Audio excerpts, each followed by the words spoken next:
요즘 우리가 사도행전 통해서 살펴보고 있는 말씀은 이제 바울이 3차 전도 여행을 마치고 예루살렘으로 돌아왔을 때 있었던 일입니다. 바울은 아마도 예루살렘에 돌아가서 회당에서 유대인들에게 자신이 복음을 전할 수만 있다면 아마 예루살렘 교회도 율법주의에서 벗어나서 새로운 어떤 복음의 생기가 불어지지 않을까 이런 기대를 했을 것 같습니다. 그런데 현실은 기대와는 달리 예루살렘에 오면서 그 전부터 성령께서 계속 예언해 주셨던 말씀과 같이 유대인들에게 오해와 미움을 받아서 죽을 위험에 처하게 되었었죠. 다행히도 밀란과 소요가 생길 것을 우려한 로마의 군대가 개입을 해서 소요는 중단되었고 죽음은 면할 수 있었습니다. 대신에 이제 천부장이 바울을 붙잡아서 결박해 두었죠. 여기에서 이제 로마의 고민이 있습니다. 그냥 풀어주면 또다시 소요 사태가 일어날 것이고, 그렇다고 붙잡아 주자니 로마의 법으로는 마땅히 처벌할 법이 없고, 그래서 계속해서 죄목을 정하지 않고 이리저리 보내면서 조사만 받게 했습니다. 그러다가 바울이 나는 로마의 시민권자인데 내가 로마에 가서 가이사에게 재판을 받겠다 이렇게 청원을 하게 되면서 항소를 하죠.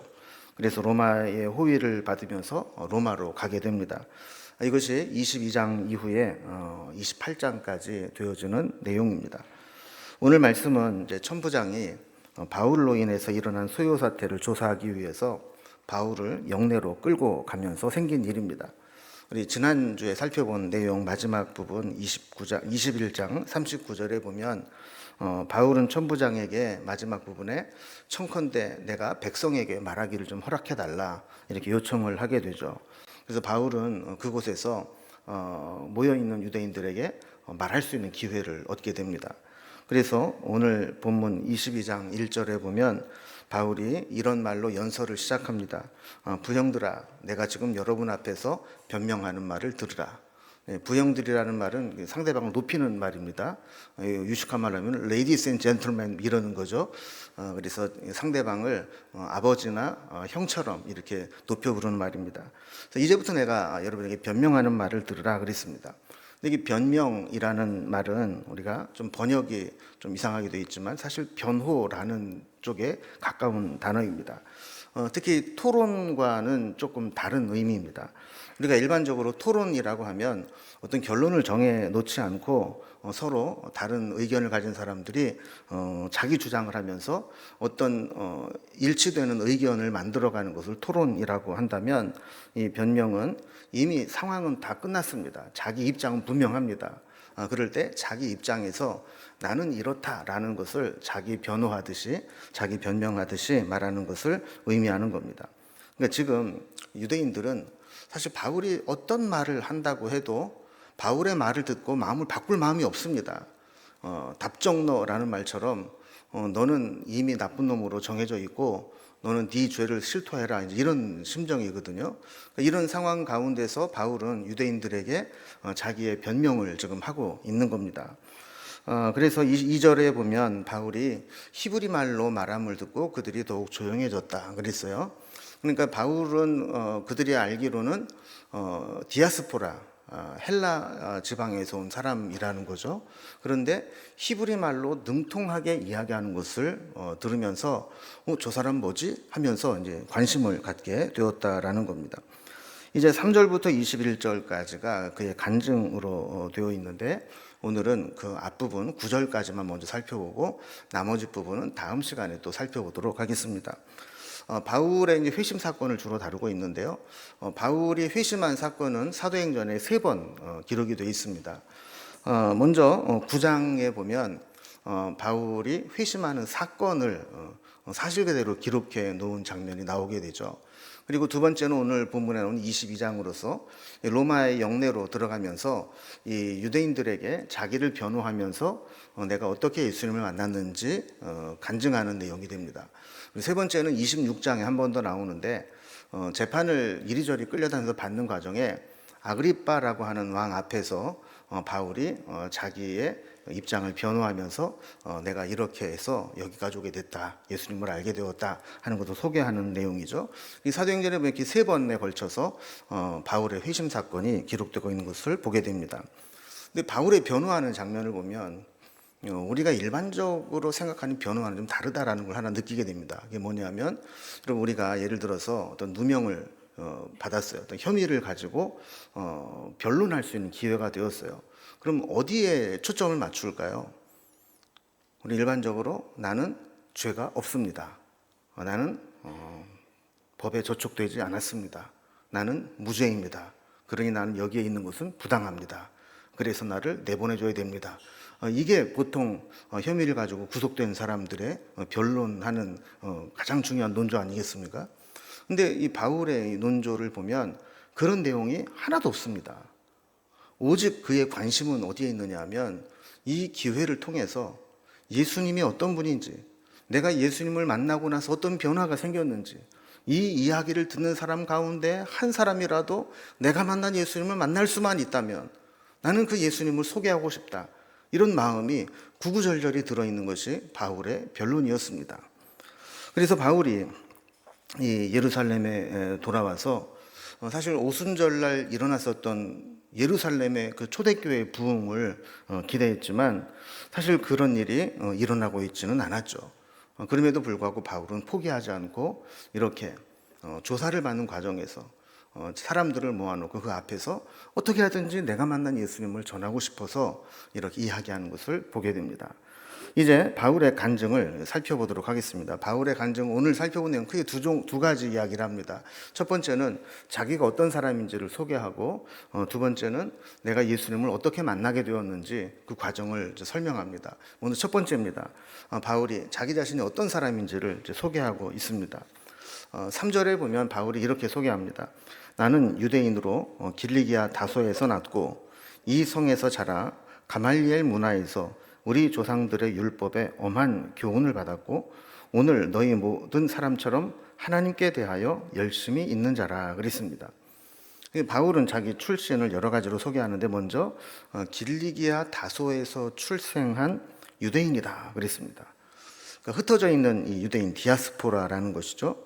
혈통적으로는 유대인이지만 그는 이방 땅인 길리기아 다소에서 이민 간 분들에 의해 태어났다라는 겁니다. 자, 학문과 사상적 배경을 설명합니다. 그는 가말리엘 문화에서 율법의 엄한 교훈을 받았다 그랬습니다. 여기 보면 두 종류의 도시가 나옵니다. 하나는 길리기아 다소라는 곳. 이 길리기아 다소는 우리가 잘 알다시피 교육 도시입니다. 아주 교육으로 아주 유명한 도시죠. 여기에서 바울은 헬라 철학을 공부했습니다. 그래서 뭐 수사학이라든지 철학이라든지 뭐 논리라든지 이런 것들이 다 거기에서 학문적인 배경을 갖게 된 거죠. 그리고 이 성에서 자라 그랬어요. 이 성은 지금 바울이 변론하고 있는 예루살렘을 얘기하는 겁니다. 언제인지 성경에 기록되어 있지는 않지만 출생은 길리기아 다소에서 해서 어린 시절 동안 그곳에서 유학을 하고 그리고 예루살렘으로 와서 여기에서는 뭘 공부했냐면 율법을 공부한 거예요. 가말리엘 문화에서 조상들의 율법에 엄한 교훈을 받았다 그랬습니다. 이 가말리엘은 당시에 히브리 율법의 양대 학파 중에 하나인 랍비 힐렐의 자손으로서 손자로서 가장 검증된 뛰어난 학자입니다. 옛날에는 사실 뭐 대학 이런 게 없었잖아요. 그러니까 이 학벌을 어떻게 따지냐면 누구 문화에서 공부를 했느냐, 누구 문화생이냐, 이게 그 학벌을 나타내는 거거든요. 근데 가말리엘의 문화에서 공부를 했다. 이건 율법에서도 최고의 학벌을 인정받는 가장 중요한 율법 학자가 되었다라는 겁니다. 그리고 이 신앙에 대해서 이야기합니다. 너희 모든 사람처럼 하나님께 대하여 열심히 있는 자라 그랬습니다. 여러분, 바울은 제가 말씀드린 것처럼 헬라 철학으로 길리기아 다소에서 능통하게 세상에 가장 뛰어난 학문을 배운 사람입니다. 그리고 예루살렘에 와서는 가장 뛰어난 율법학자 가말리엘로부터 율법을 배운 사람입니다. 그의 어떤 학벌로 본다면, 지식으로 본다면 바울을 능가할 만한 사람이 없을 정도로 당시에 가장 뛰어난 학자였었던 것이죠. 그런데 그러면서도 그는 단순히 신앙의 지식만 가지고 있지는 않았습니다. 그가 알고 있는 신학적 지식을 실천하며 살았다는 겁니다. 여러분, 요즘에 우리가 흔히 행동하는 지성인 이런 이야기를 합니다. 근데 행동하는 지성인이 참 말처럼 쉽지만은 않습니다. 왜냐하면 좀 똑똑하고 공부를 많이 하고 한 사람들은 자기 몸을 사리기 때문에 올바른 대로 행동하기보다는 침묵하기 좋아하고 또 시류에 흘러가기가 편안해 합니다. 그런데 행동하는 지성인은 내가 아는 바대로, 내가 신념을 가지고 있는 바대로 행동까지 한다는 거예요. 그래서 바울은 나는 내가 알고 있는, 내가 배운 율법, 내가 알고 있는 하나님 말씀대로 실천하며 살아왔다라고 이야기를 하는 것이죠. 여러분, 우리 주변에도 보면 어떤 사람에 대해서 우리가 기대할 만한 사람이 있습니다. 좀 돈도 좀 있는 것 같고, 똑똑하기도 한 것 같고, 세상적으로 성공한 것처럼 보이기도 하고, 또 본인도 그렇게 자랑하고 다니고, 그러면 이 사람이 뭔가 이 하나님을 위해서, 교회를 위해서 뭔가 좀 할 것 같다라는 기대를 하는데 끝내 아무것도 안 하고 하나님 나라에 가는 사람들이 있죠.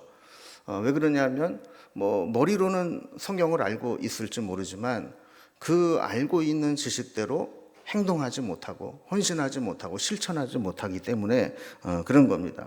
근데 바울은 그렇지 않았습니다. 내가 하나님을 알고 있고 믿고 있는 대로 행동하고 실천하고 거기에 자기의 인생을 걸었던 사람이 바로 바울이었다라는 겁니다. 그래서 4절과 5절에 보면 너희들보다 내가 더하면 더했지 덜하지 않았다라고 이야기를 하는 겁니다. 그래서 내가 이 돌을 박해하여 사람을 죽이기까지 하고 남녀를 결박하여 옥에 넘겼노니 대제사장과 모든 장로들이 내 증인이라 그랬어요. 그러니까 바울이 내가 행동하는 양심이다, 행동하는 신앙인이다, 행동하는 지성인이다 라고 하는 것은 내 말만 이렇게 하는 게 아니라 여기 봐라, 대제사장과 모든 장로들인데 다 내 증인이다, 이렇게 이야기를 하는 겁니다. 바울은 그가 예수님 만나기 전에는 지금 나를 공격하고 죽이려고 하는 그 유대인들에게 나도 너희들처럼 예수 믿는 자를 핍박하는 자였다. 바울의 박해는 그들의 박해와는 차원이 달랐습니다. 믿는 자들을 죽이기까지 했습니다. 심지어 해외까지 다니면서 예수 믿는 자들을 결박해 와서 옥에 넘겼습니다. 그는 그것을 사명으로 알았고 하나님을 잘 섬기는 것으로 알았다고 이야기를 하죠. 예수 믿는 자들을 마치 우상 숭배자처럼 이단처럼 여기면서 그들을 없애는 일을 사명으로 알았던 것입니다. 여기 한 가지 재미있는 구절 하나가 있는데 3절에 보면 너희 모든 사람처럼 이라는 겁니다. 그가 하나님께 열심을 내고 믿는 사람들을 핍박했는데 이게 너희 모든 사람처럼 했다는 거예요. 여러분, 우리가 어떤 자기의 소신이나 신념을 설명하고 설득하기 위해서 필요한 것이 두 가지가 있는데 하나는 동질성을 말하는 것이고 또 하나는 차별성을 말하는 겁니다. 여러분, 예를 들어서 이 동질성의 원리를 가지고 접근하는 게 필요합니다. 2절에 보면 그들이 바울이 히브리 말로 말함을 듣고 더욱 조용했다 그래요. 그러니까 외국에서 온 놈이 우리 말을 유창하게 하네? 그러면서 언어의 동질성을 지금 보이고 있는 거죠. 3절을 시작하면서 나는 유대인으로 라는 말로 시작을 합니다. 그러니까 제가 국적은 지금 헬라지만 우리처럼 유대인이구나 라는 동질성을 이야기하는 겁니다. 그래서 유대인들에게 나도 유대인이다. 너희들이 나와 다른 점은 내가 예수님 믿는 거 빼놓고는 너희랑 다를 바가 하나도 없다라는 이야기입니다. 그럼 빌립보서 3장 5절에서 6절에도 보면 바울이 내가 육체로 말하면 신뢰할 만하면 너희보다 더하다 그러면서 자기 자신을 이렇게 소개합니다. 나는 8일 만에 할례를 받았고 이스라엘 족속이고 베냐민 지파이고 히브리인 중에 히브리인이고 율법으로는 바리새인이고 열심으로는 교회를 박해하고 율법의 의로는 흠이 없는 자라 그랬습니다. 나 이대 나온 여자야 라는 것과 마찬가지로 나 이런 사람이야. 너희들이 유대인 찾고 혈통 찾고 이러는데 유대인으로 따지자면 나만한 사람이 있나 한번 나와봐, 이런 거죠. 어디 하나 율법에 흠이 될 만한 게 없습니다. 모든 유대인들이 태어나면서부터 8일 만에 할례를 행하고 또 그의 족속이나 또 가문으로 보거나 또 히브리인 중에 히브리라고 하는 것은 그가 단지 어떤 유대인의 국적만 가진 게 아니라 히브리어를 능통하게 하고 율법을 다 알고 있어야 되고, 또 바리새인이다라는 것은 율법을 아는 것에 그치지 않고 행함으로 자신의 삶을 증명했던 사람들이거든요. 이런 거를 보면 나보다도 좋은 스펙이 있어? 너희들이 나를 차별하고 나를 못 잡아먹어서 안다라는데 뭘 자격 따지고 자랑하려면 나 정도는 돼야 되는 거 아니야? 지금 이렇게 얘기를 하는 것과 같은 것이죠. 그래서 바울은 지금 제일 먼저 동질성의 원리로 다가가고 있는 겁니다. 난 너희랑 똑같아. 오히려 너희보다 더하면 더했지 너희와 다를 바가 없어. 나 유대인 중에 유대인, 골수 유대인이야 나는. 이렇게 이야기를 하는 겁니다. 여러분, 우리가 어떤 상황에 있어든지 뭔가 대화를 이어나가기 위해서는 공감대를 형성하는 게 중요하죠. 그래서 저희도 영업 비밀인데 새 가족이 오면 이것저것 자꾸 물어보면서 그중에 뭐라도 하나 걸려라 이러는 거예요. 그래서 뭐 고양이 같든지 뭐가 같든지 뭐 하나만 걸려라 그러면 그거를 붙잡고 하다못해 뭐 사돈의 팔촌까지 다 엮어서 아이고 우리 사돈도 어디 지역 사람인데 이러면서 뭔가 같다라는 것을 통해서 상대방의 마음을 열려고 하는 것이죠. 여러분, 우리가 같으면 마음이 끌립니다. 같다라는 것이 우리 마음을 편안하게 하고 열게 만드는 것이죠. 그런데 만약에 다르다, 저 사람 뭔가 다른데 싶으면 경계심을 갖게 되고 뭔가 의심을 품게 되고 자꾸 마음을 닫게 되는 것이죠. 근데 만약에 나와 같은 출신인데 나보다 훨씬 뛰어나다 그러면 꼬리를 금방 내리는 겁니다. 너 해병대야? 나도 해병대인데. 몇 기야? 그래, 나보다 기수가 높아. 그러면 충성 그러면서 바로 서열 정리가 되지 않습니까? 그러니까 바울은 지금 유대인들에게 너희들 나를 핍박하지? 나 유대인이야. 나 정도 유대인으로 산 사람이 있어? 이러면서 그들의 마음을 이제 휘어잡으려고 이야기를 하는 거죠. 여러분, 이렇게 공감대를 형성하는 것이 참 중요합니다. 심리학 용어 중에 라포라는 단어가 있습니다. 번역할 때 보면 레포라고도 하고 라포르라고도 하기도 하는데 무슨 뜻이냐면 사람과 사람 사이 생기는 상호 신뢰관계에서 생기는 유대 감정을 의미합니다. 그러니까 이게 라포를 먼저 형성해야 된다 이런 얘기를 하거든요. 상담을 할 때에도 상담자와 피상담자가 이런 라포가 형성되는 게 중요하다는 거죠. 목회자와 성도 간에도 이런 라포가 형성되는 게 중요합니다. 먼저 신뢰감이 가져지고 마음이 통하게 될 때 그 다음에 일도 되는 것이고 대화도 진척되는 것이지, 저놈이 어떤 놈인지 모르겠는데 거기에 속마음을 이야기할 사람이 없고 또 그가 말하는 것을 믿고 따라가기도 힘든 겁니다. 이 라포가 형성되기 전에 뭔가 무리하게 일을 하려고 하다 보면 거기서 오해가 생기기가 쉽습니다. 그래서 우리가 일반적으로 상대방의 마음을 공감해주고 라포를 형성하고 그리고 나서 자기가 원하는 바를 이야기할 때 얘기가 잘 풀리게 되는 것이죠. 그리고 우리가 마음이 열리지 않았는데 무슨 이야기를 한들 그게 대화가 진전이 되겠습니까? 그리고 어떤 사람과 이야기를 하는데 나 요즘에 힘들어 죽겠어요 이렇게 얘기를 했어요. 그랬더니 상대방이 말하기를 기도 안 하는구만. 기도 안 해서 힘든 거야. 그렇게 믿음이 없어가지고 어떻게 살아가겠어. 여러분, 이렇게 딱 받아치면 그 다음에 대화가 됩니까 안 됩니까? 너 잘났다 이러고 마음이 닫혀버리는 거예요. 근데 나 요즘에 힘들어 죽겠어 그랬을 때 그래 힘들지. 옆에서 지켜보는 것도 힘든데 너는 얼마나 힘들겠니. 참 보기 안쓰럽다. 이렇게 자기를 공감해주고 이해해주면 그때부터는 마음이 스르르 열리면서 하고 싶은 얘기도 하게 되고 마음도 풀리게 되고 이렇게 되는 거죠. 그래서 바울은 지금 자기가 전하고자 하는 복음을 전하기 위해서 먼저 이 동질성의 원리로 접근을 하는 겁니다. 니들 하나님 잘 믿지? 열심히 믿지? 나도 그랬어. 그러면서 동질성을 이야기한 거예요. 근데 동질성만 이야기하면 그냥 변화시킬 수가 없습니다. 그럼 변화시키고 설득시키려면 뭐가 있어야 되냐? 차별성을 또 이야기를 해야 돼요. 근데 내가 너희들과 다른 게 있어. 뭐가 다른 줄 알아? 그러면서 차별성을 이야기하는 거죠. 같지만 부각해야 될 다른 점이 있어야 설득을 해낼 수 있는 겁니다. 그럼 바울이 유대인들과 다른 점은 무엇이었을까요? 무슨 스님을 만났기 때문에 그래요? 예수님을 만난 거예요. 유대인들은 하나님 열심히 믿고자 하는 마음은 있었지만 예수님을 온전히 만나지 못했어요. 근데 바울은 하나님을 열심히 믿고 싶어서 이리저리 다니던 가운데 예수님을 만났던 거예요. 그래서 우리도 뭔가 이런 대화를 할 때 그런 점을 가지고 있으면 이게 대화의 윤활유가 됩니다. 먼저는 어떻게 한다고요? 동질성의 원리로 공감해주고, 그리고 난 다음에 내가 설득하고 싶은 것이 있을 때 차별성의 원리로 다른 점을 설명을 하고, 이렇게 하면 이게 대화가 풀린다는 거예요. 전도도 마찬가지죠. 처음에는 동질성의 원리로 접근을 해서 차별성의 원리로 예수님을 전하는 것입니다.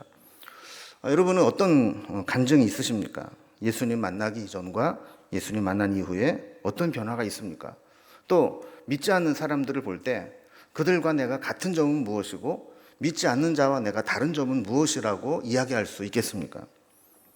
여러분, 우리가 주변에 있는 사람들에게 이야기할 때 제가 전에는 사실 좀 교만했어요.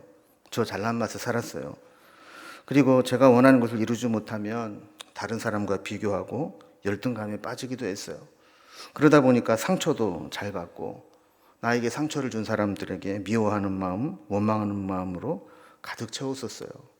사는 게 재미가 하나도 없었어요. 그런데 예수님을 만나고 나니까 내가 변화됐어요. 달라졌어요.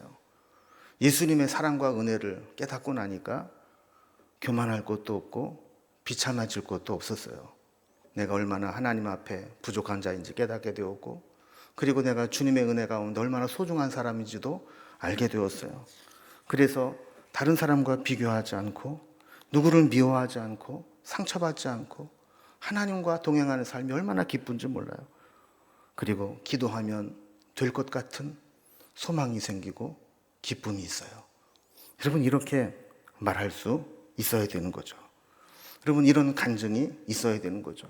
우리도 똑같이 삶에 무거운 짐이 있고 살아가는데 여러 가지 힘들고 고통스러운 점이 있지만, 그리고 세상상은 똑같이 욕심이 있고 욕망이 있고 이기적이고 그런 잘못된 것들이 있지만 예수님을 만나고 나서 내가 이렇게 달라졌습니다. 내가 달라진 게 보이지 않습니까? 이렇게 이야기할 수 있어야 된다는 거예요. 정말 중요한 것은 지식이 아닙니다. 진짜 설득의 힘은 변화되고 달라진 나의 모습, 내 삶으로 그것을 증명해낼 수 있는 것입니다. 여러분, 목사가 예수 믿으라고 그렇게 설교를 하면서 뒤돌아서면 목회 못해 먹겠다고, 힘들어 죽겠다고 뭐 이러면 여러분, 그 설교가, 그 복음이 힘이 있습니까? 없습니까? 없죠. 나는 죽었다 깨나도 목사 되기를 잘했다. 내가 하나님 말씀을 전할 수 있는 것은 그 어떤 어려움이 있어도 내가 포기할 수 없는 정말 소중한 사명이다. 나는 이 일이 너무 기쁘다. 이렇게 해야 말씀에 은혜가 있는 거 아니겠어요? 안 그래요? 여러분도 마찬가지죠. 여러분도 세상을 살아가면서 사업이 안 돼요. 힘들어 죽겠어요. 그런데 나는 걱정하지 않아요. 하나님이 인도하실 거예요. 채워주실 거예요. 그래서 미친 사람처럼 실실 웃고 다니고, 뭔가 예수님 믿는 사람들은 이상해, 달라, 이게 돼야지. 여러분, 그게 진짜 간증이 되고 다른 사람을 설득할 수 있는 힘이 되는 거 아니겠습니까? 저는 우리 명륜중앙교회 성도님들이 이런 간증이 있기를 바랍니다. 그래서 바울처럼 나는 이런 사람입니다 라고 이야기를 할 때 내가 이렇게 예수님 때문에 이런 삶을 살고 있습니다 라고 이야기할 수 있기 바랍니다. 크게 두 번째로, 바울이 자기가 어떤 사람인가를 지금 설명한 다음에 예수님을 만나는 과정에 대해서 설명하는 것을 보게 됩니다. 자, 5절 이하에 보면 바울은 예수님을 만나게 되는 배경을 설명합니다. 그 대제사장과 또 장로들에게서 공문을 받아서 다메섹, 그러니까 지금의 이제 시리아의 수도 다마스커스까지 원정을 가서 예수님을 믿는 사람들을 결박해서 예루살렘으로 끌어다가 형벌을 받게 하려고 좀 출장을 가고 있었다는 겁니다. 그럼 지도를 보면 어떤 사람이 구글 맵으로 검색을 해봤습니다. 예루살렘에서 다마스커스까지 지금 최단 거리로 몇 킬로냐 봤더니 284킬로, 걸어서 안 쉬고 갔을 때 59시간. 근데 여러분, 이거는 지금 길이 잘 나 있을 때 이런 것이고, 당시에 길이 안 좋고 여행 여건이 안 좋았을 때는 훨씬 더 많이 걸리지 않겠습니까? 그리고 뭐 하루에 뭐 예를 들어서 뭐 6시간, 7시간 걷는다고 쳤을 때 열흘 이상을 가야만 갈 수 있는 먼 길이 예루살렘에서 다마스커스까지의 길이었습니다. 그런데 예수 믿는 사람들 붙잡아다가 감옥에 가두겠다고 거기까지 지금 간 거예요, 바울이. 그러니까 얼마나 엄청난 각오입니까? 6절에 보면 가는 도중에 예수님을 만나는 과정을 이야기합니다. 다메섹 시내까지 들어가지도 못했어요. 들어가는 그 입구에서 오정쯤 되어서 호련히 하늘로부터 큰 빛이 나를 불러 비추었다 그래요. 그리고 오정이라는 말은 옛날 번역이라 그러는데 좀 정오입니다. 정오. 12시 낮에 이런 빛을 봤다라는 겁니다. 낮에는 원래 이 햇빛이 강하기 때문에 웬만한 빛은 잘 볼 수가 없죠. 근데 그때 빛을 봤다는 얘기는 햇빛보다 훨씬 더 강력한 빛을 봤다는 겁니다. 또한 이 정오에 이런 일이 있었다는 것은 밤중에 자다가 비몽사몽간에 꿈인지 생신인지 모르고 본 게 아니라는 거예요. 낮에 정신 말짱할 때 다메섹으로 들어가다가 햇빛보다 더 밝은 빛을 보고 내가 음성을 들은 것이 있다라는 겁니다. 그때 소리가 들립니다. 근데 이제 9절에 보면 함께 있던 자들은 빛은 보았는데 소리는 듣지 못했다 그래요. 하나님께서 빛을 통해서는 모든 사람에게 함께 하는 것들을 나타내셨고 바울을 부르시는 그 음성은 바울만 들었던 것을 알 수 있죠. 근데 바울이 들은 소리가 이런 겁니다. 7절에 보면 사울아 사울아 네가 왜 나를 박해하느냐 하는 겁니다. 그러자 바울이 묻습니다. 주님 누구십니까? 그 주님이 대답하시죠. 나는 네가 박해하는 나사렛 예수라.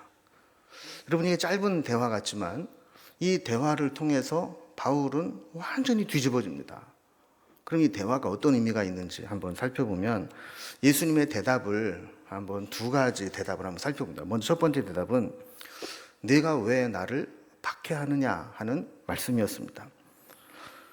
바울은 지금까지 이렇게 예수 믿는 사람들을 잡아다가 형벌을 받게 하는 것이 하나님을 잘 섬기는 것이라고 믿고 있었습니다. 그런데 들리는 음성은 그게 하나님을 잘 섬기는 게 아니라 도리어 박해하는 것으로 여겨졌다라는 겁니다. 바울이 잘은 몰라도 분위기가 이 말씀을 하시는 분은 하나님인 줄 알았고 이전에 보지 못했던 강력한 빛을 보면서 그 빛을 통해 말씀하시는 분은 하나님이라는 것은 알았어요. 그런데 그 하나님이 자기에게 말씀하기를 왜 나를 박해하느냐 하는 것이었습니다. 여러분, 바울이 얼마나 놀랐겠습니까? 만약에 우리가 나름대로 좀 하나님 잘 섬겨보겠다고 열심히 충성을 다하고 있는데 어느 날 주님이 나타나셔가지고 야, 너 왜 그렇게 신앙생활하냐? 너 진짜 하나님 잘 믿는다고 생각하냐? 네 열심히 오히려 교회를 해치고 회방하고 하나님의 뜻을 거스리는 거야. 여러분, 이렇게 말씀을 하신다면 우리가 얼마나 놀라겠습니까? 그리고 여기에 우리의 실수가 있을 수 있다는 겁니다. 우리는 신앙생활 하면서 다 예수님을 위한다고, 하나님을 위한다고, 하나님의 뜻을 이루기 위해서 한다고 다 열심을 냅니다. 그런데 그것이 오히려 하나님을 회방하고 교회를 거스르는 일이 될 수도 있다라는 것이죠.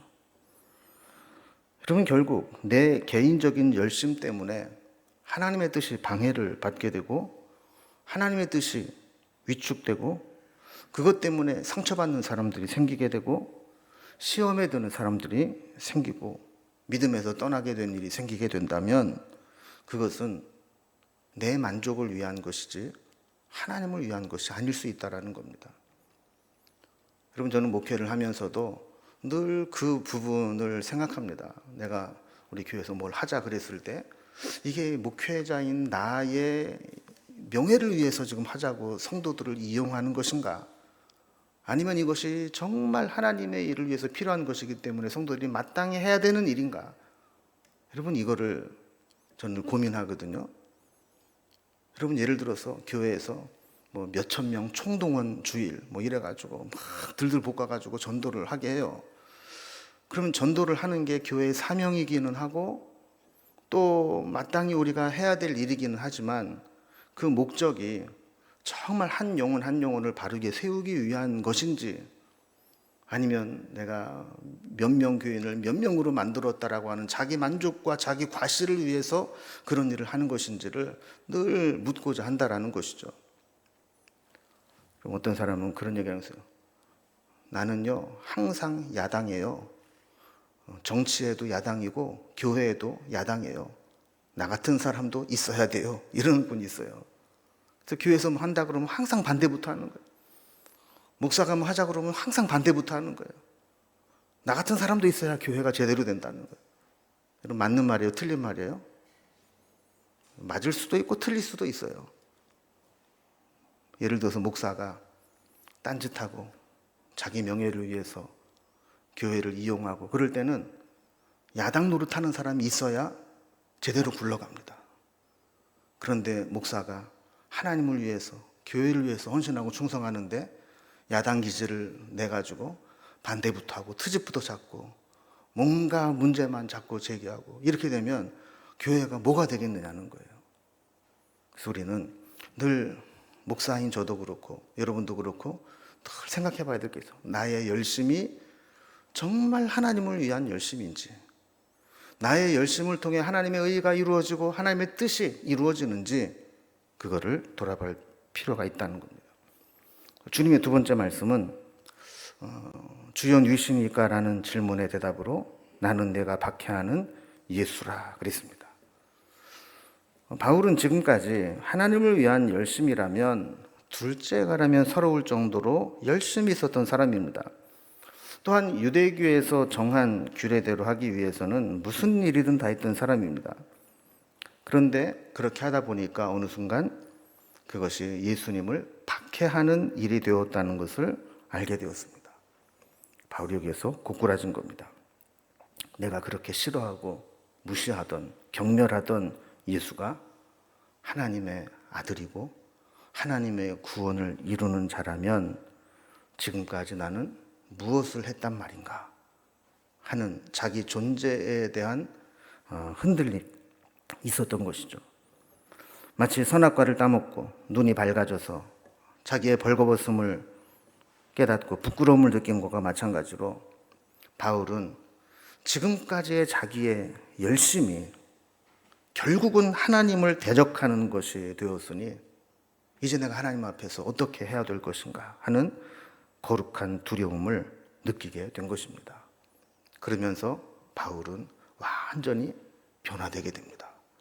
예수를 박해하는 자에서 예수님을 전하는 자로 목숨을 걸고 예수님을 위해 살아가는 사람으로 바뀌게 됩니다.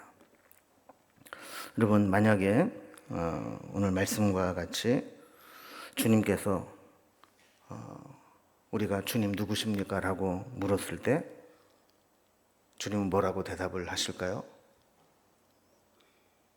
주님 누구십니까? 그랬을 때 그래, 나는 네가 그렇게 사랑하는 예수다 이렇게 말씀하실까요? 아니면 네가 평소에는 있으나 마나 생각하고 있다가 필요할 때만 열심히 찾는 그 예수다. 이렇게 대답을 하실까요? 바울은 다메섹 도상에서 예수님을 만났습니다. 그런데 이 만남이 바울을 완전히 바꾸어 놓았습니다. 그런 만남은 사람을 변화시키는 힘이 있습니다. 특히 하나님과의 만남은 우리를 변화시키고야 맙니다. 우리가 예수를 믿으면서도 그렇게 변화가 안 되고 바뀌지 않는다면 그것은 우리가 진짜 예수님을 만나지 못했기 때문입니다. 우리도 예수님을 제대로 만나고 또 온전히 만나서 바울과 같이 변화된 삶으로 하나님께 영광을 돌릴 수 있기를 바랍니다. 그리고 그것이 말로만이 아니라 나를 가장 잘 아는 사람, 내 주변에 있는 사람에게 내 삶으로 증명해낼 수 있는 그런 고백이 될 수 있기를 주님의 이름으로 기원합니다. 기도하겠습니다.